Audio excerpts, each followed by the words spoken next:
Aynan turk food blogerning oddiy bilinchikdan tayyorlab ko'rsatgan torti xuddi ikki xil muzqaymoq yegandek his qilarkansiz va hozirgi mavsumga mos deya ta'kidladi. Mayli obunachilarimga tayyorlab ko'rsatay deya ishni boshladim. Xullas, quruq massalarimizdagi torti tuxumni chaqib aralashtirib olamiz.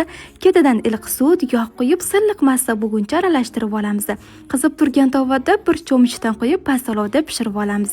Ortiqcha joylarini kesib olib kremiga o'tamiz. Qaymoq, sgusho'niy moloko va bir osh qoshiq to'la tvorojniy sir solib mikser qilib olamiz.